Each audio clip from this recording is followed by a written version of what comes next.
Good morning. Welcome to Walking Boxing. It is Tuesday, March 18th, 2025, and an eventful night all around. We had Talking Boxing, of course, last night. Really good numbers. Again, appreciate everyone that tunes in every week. Some really good talking points, but about halfway through the program or episode or whatever you want to call it, the news came through that George is out of the George Kambosos fight, and George will now take on fellow Aussie Jake Wiley. 16-1, 15 knockouts, and I've got to say my first initial reaction was, why is it taking this long? It's just something about the whole situation's not right, if you ask me. I'm glad the fight's been salvaged. I'm glad that Jake Wiley stepped up. Actually, surprisingly, on 4 or 5 days' notice, there was actually a few people willing to put their hands up, which is unusual. Can't blame them. Big stage, big fight. Opponent like George. I'm assuming a good payday. But the whole Jordan thing, as I said, doesn't surprise me at all. I suppose the first thing, I was only thinking about this, it was either Sunday or yesterday, that what are we, they're 5-6 days away from the fight, and Jordan is not even in the country as far as I know. Not even in Australia. They'd done one 20-second promo, whatever it was, to promote the fight. Apart from that, hadn't seen him. Hadn't seen a glimpse of him. No training montages, no interviews, and as I said, apart from that little one thing about "I'm coming for you, George," or whatever the hell he said, nothing. Reports of ticket sales being in the toilet, reports of people just not caring about the fight, expenses blowing out, all that sort of stuff, and then 5 days or 4, 5 days before the fight, he's pulled out with illness, I think it was.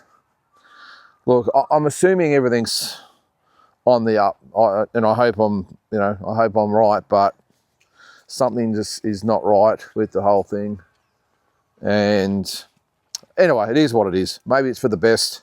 I think at least Jake Wiley, as George said himself, it's almost like giving him the Rocky story, apart from the ending. Look, who knows? We might actually get a better fight than the one we were going to get, but it's disappointing. First of all, as I said, like the fact there's been pretty much non-existent coverage of the fight. Noonan Boy and Australian Boxing Central are probably the only ones that have given this fight any attention whatsoever. They've worked actually pretty hard. I've seen clips of Sky Nicholson and Shanika Johnson, and not so much Terramona, but I know he's only on the undercard, but some regular interviews with George. Of course, we know that Noonan's very, very close to Team Kambosos, and it was doing a great job, probably single-handedly, pumping this fight up. Now, in the Herald Sun in Melbourne, Melbourne's biggest newspaper, not one story about the fight. And then I checked at the website this morning before I left, and not a word that the fight's been cancelled. They probably don't even know it's on. And that's the biggest newspaper in Melbourne. So I'm not quite sure. I'm sure in Sydney, it's probably a little bit different. That's where the fight was going to take place, but it wouldn't surprise me if Brisbane's the same. Perth and Adelaide, do they even have newspapers over there? I don't know. It's all about the footy where they are. I don't know. But it's just been a really disappointing promotion. I mean, first off, when the opponent was announced, it was a hell of a letdown to a lot of people, me included. I was expecting him to maybe have a better opponent than Jordan. As I said, the build-up has been non-existent. DAZN have done nothing to market the fight, although, having said that, DAZN's not like it's Foxtel or Main Event where they're relying on those pay-per-views to get the income up. It's just another part of their programming. Overseas, I mean, it's really, again, non-existent. And it's just nothing's on TV, we'll watch George and Jordan sort of situation. But, the whole thing's has been a real letdown. And this is probably just the cherry on top, isn't it? that we actually get the main event cancelled. Now, Jake Wiley, look, don't get me wrong, a good young kid, but you know, a good record, 16-0, 16-1, 15 knockouts. So he's a good kid, great trainers, Steve Dalla, Luke Meldon, couldn't be in better hands. And I wish him all the best. I'm sure he'll turn up and give a good fight, but you would think that the experience of George Kambosos will be enough to turn away the challenge of Jake Wiley. And good on Jake Wiley for taking the fight. He did say that he was actually just going to be at the show, in the crowd watching the fight. Now all of a sudden he's going to be main event on the program. It's amazing how this can turn this game. It really is. It's probably the only sport in the world, apart from probably UFC, I suppose, where you could have just a click of the fingers, you know, a couple of days' notice, you can just get the opportunity of a lifetime. Obviously, it doesn't happen in team sports. There's a fixture and all that sort of stuff, but wow, what an opportunity for Jake Wiley.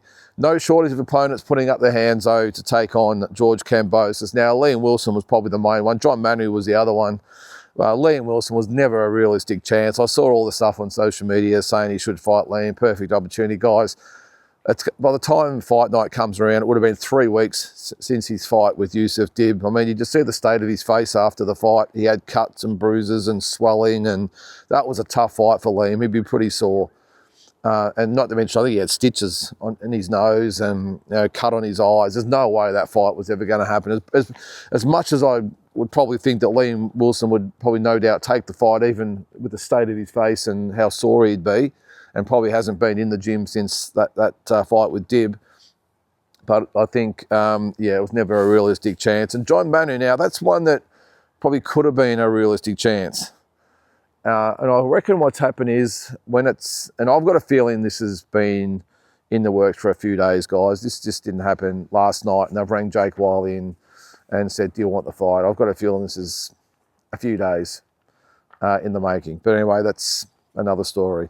I think that John Manu has put the hand up, but I can understand George didn't want the fight. I think what they've done is look at both opponents going, all right, who's the guy that's going to, you know, be not the least risk. I mean, they want to win the fight, but I don't think they just want to, rob the fans of a half-decent fight. So I reckon they would have looked at both of them and said, well, who's going to be sort of the most marketable, the one that's going to suit our style a little bit better? And John Manu, 5'10", southpaw, good puncher, fought just a few weeks back in a blowout, so he'd be cherry ripe.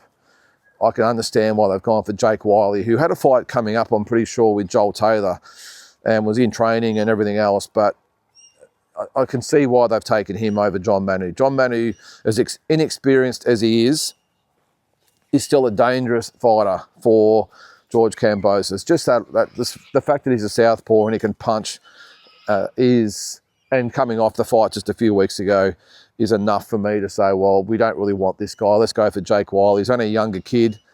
As I said, in great hands as far as being trained, but yeah, relatively inexperienced and not really as much of a threat, I think, as John Manu would be. But good luck to the kid. Hope he performs well. But I don't know whether this makes me want to see the fight more or the show more or less, to be honest. Look, and I don't like saying this. Come here, man, where are you going? I don't really like saying it because, everyone knows I'm a George fan and love what he's done for the sport. And is a good guy, but this has just got a smell about it, this whole thing. Look, the conspiracy theorists always come out, don't they? And I've been around boxing long enough just to probably look at things through sort of pessimistic eyes, but my gut feel is sort of that maybe with Jordan, ticket sales were shocking, interest in the fight was shocking, maybe the commitment purse-wise was a little bit high, and they've just thought, let's just axe this. This is not working. Rather than axe the event, because the undercard's still there, and that's a credit to George for wanting to go ahead with the show, because the undercard's there, a lot of money's been spent on it, a lot of investment. You sort of get the feeling that because of the investment in the whole event so far, it was probably thought, well, geez, it's probably going to be cheaper just to pay some axe Jordan and just get some local to fill in. That way we're not going to lose a heap of money on the undercard, because all the undercard fighters are here. So a lot of expense probably would have been laid out, and it's probably cheaper just to scrap your dam, bring Jake Wiley in, and do it that way than actually cancelling the show altogether.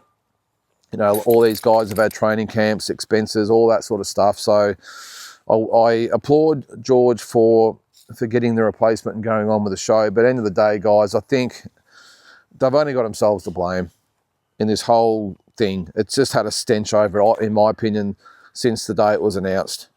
I just think George could have done so much better. I mean, what would have been wrong with just getting an American journeyman? I reckon that would have been accepted. You can talk those guys up. The Americans can come over here. He can put out the big, all the trash talk and they can pump it up. You can make an American fighter or even an English fighter or something like that. You can pump them up to the point where people go, oh shit, okay, this is going to be a test, and well, this is going to be. You cannot pump up, I'm sorry, an Indonesian fighter, regardless of how good he's been in the past and his history and his standing in his country, all that sort of stuff. It is impossible in this country, in my opinion, to pump up a 38-year-old Indonesian and expect the Australian boxing public to take it all in and believe it, and more importantly, turn up for the fight.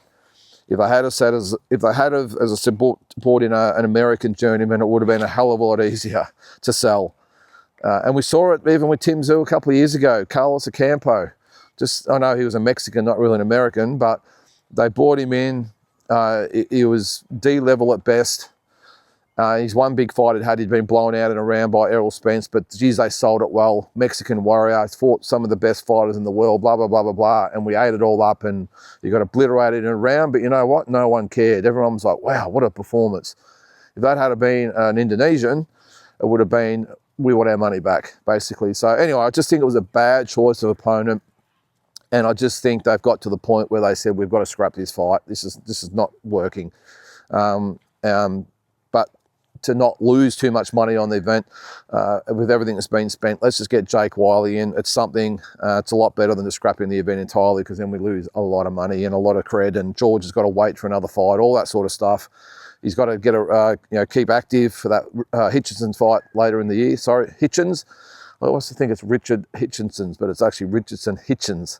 So I understand the way it works, but geez, it's disappointing. The whole thing from start to finish has been very disappointing. But having said that, Jake Wiley gets his opportunity. He's going to step up, and let's see if he can rise to the occasion and give George a fight. You would think that George will be far too classy and experienced for Jake, but hey, stranger things have happened. Don't you think it's unusual as well, the amount of late replacements we've had lately? It just seems like every show there's late replacements. Well, on the last Riyadh card, was there a couple of late replacements? Even last week, Joe Joyce, Dillian White's out, so Hergovich has stepped in this occasion. So it just seems like all these big shows, there seems to be some sort of drama and someone pulls out. But anyway, I'll still be watching on Saturday night. I wouldn't have cared who George fought. It was Jordan, whoever. It wouldn't have worried me. I'll be there watching it. But it's been a tough sell for this whole event. In other news, still in Australia, Michael Zerafa, No Limit, are talking about putting on a pay-per-view in Melbourne. He seems like Michael's almost resigned to the fact he's not going to get Tim. He doesn't really want to fight Nikita. It's probably a little bit on, or further, what I talked about yesterday or the day before with Michael. Everyone talks about whether Nikita wants to fight Michael and give him an opportunity. I saw it the other way, is does Michael want to fight Nikita? Does that do anything for him? And it's sort of been justified a little bit by his comments saying, well, I still want Tim, but Nikita's a bit of an insult to even bring him up at this stage of my career where I'm at and all the rest of it. And he said that they're in talks to actually maybe do a pay-per-view in Melbourne, because No Limit, as long as they've been around, which is this is the 6th year, have only done one pay-per-view in Melbourne. That's it. And that was Joseph Parker. Wasn't even an Aussie. And he fought Django and knocked him out in one round. And Nikita fought Bronco Bomber on the undercard and stopped him in the first round. So the two main fights, they both ended in the first round. But I've just got doubts on whether that will work. And this is only coming from someone that's from Victoria, has done numerous shows in Melbourne.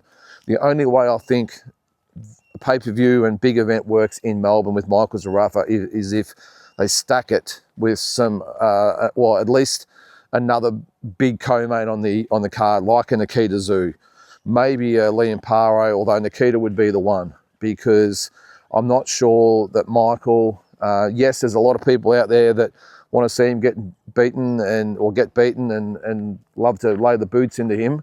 But I think if they're relying on those people to turn up to watch his fight and pay for a pay-per-view, I just think they might be in for a little bit of a shock. The interest in Michael's high, don't get me wrong, but I think if it came down to a standalone pay-per-view event with Michael as the main event, I think it would be a very tough sell, especially if it was, maybe it was someone like a Matteo Tapia, a little bit different, but if they brought in an international opponent or someone for him, I think it'd be a really tough sell for them as far as the pay-per-view goes, and I think a crowd in Melbourne would be hard to get together as well. I think they would need an Isaac Hardman type of guy or fighter for that to be marketable. So I'll welcome them coming back to Victoria or to Melbourne. I think it'd be great. But yeah, I'm just not sure whether Michael Zerafa could carry that card himself. And as I said, it's one thing to have most of Australian boxing fans tuning in to see him get knocked out, but are they going to pay for a standalone pay-per-view with him as the main event? I don't think so. And as I said, even less people, I would think, turning up to a big event unless they had a Nikita Zoo or a Liam Wilson or someone supporting him on the undercard. Speaking of undercards, the Canelo and William Skull card has been announced. Now, I've got to say, talk about underwhelming. I've got it here actually somewhere. Where is it? Actually, just one thing before I get to that. I talked on Talking Boxing last night or the day before about Terramona. Was he actually still on the card? No opponent announced. Well, he has got an opponent. His name is James the Beast Singh. 12-5 will be the unlucky heavyweight to get polarised by Terramona on Saturday night. So just a quick one there. So the Fatal Fury card, Canelo Skull. Now, Fatal Fury is also the name of the card for Garcia and Haney. It looks like they've just rolled it out for the entire Riyadh season by the looks of things. So the main or co-main on the card under Canelo and William Skull will be Jaime Munguia and Bruno Soares. So the rematch, that is the co-main event. Oh, not exactly anything to jump online and buy the card, is it? Martin Bakole, Efe Ajagba. Look, that's another main fight on the card. Bakole coming off the knockout loss to Parker. Ajagba has been okay. Who did he lose to last year? I'm trying to think who it was, but he lost the fight last year. And then Badu Jack and Ryan Riziki. So they are the three main undercard fights to Canelo and Skull. There's a couple of other fights on there. Marco Verdi and Michael Polina and Brian Leon and Aro Guerrero, whoever the hell they are. That is the card for Canelo. So very, very underwhelming. Look, end of the day, I suppose we all just tune in for Canelo, but I was really hoping that as tough as the fight with this William Skull was to sell, they would stack it like a lot of their other cards with some really good fights, and not one of those fights in that card excites me at all. So there's no way I'll be getting up early to watch that one. I'll watch the card. Look, I might get up for the last one or two fights beforehand, but I'm certainly not going to be bursting out of bed at 3 a.m, I can tell you. Very, very disappointing. I really thought that with Canelo making the move to Riyadh season, they'd really come out with a bang. Really pull out all stops to make it just a massive event. This is probably the worst Riyadh card I think I've ever seen. This is a fizzer. And actually, it's not really Riyadh season, is it? That's not till later in the year, but it's part of the Riyadh season group or promotion, whatever the hell they call it. A very disappointing first up effort from Canelo. Well, Canelo's promoters, whoever that is these days. It's hard to keep track. So anyway, what do you think about that? And one last thing, actually, before I go, good news this time. The Olympic boxing or the world boxing amateur movement, it looks like they've succeeded, and boxing will be a part of the 2028 LA Olympics. So really, really good news. Looking really shaky there for a while, especially with the old cronies and crooks that have been running amateur boxing for so long. Looks like they've been outed, and the Olympic Committee is happy with the new organisation, which is just simply called World Boxing, headed by Triple G, Gennady Golovkin, doing fantastic work. And as I said, they have succeeded, and amateur boxing will be a part of the Olympic program, which is amazing news. So one good thing to end the day. So guys, that is going to do it for this Tuesday. Hope you have a great day. We'll catch you tomorrow.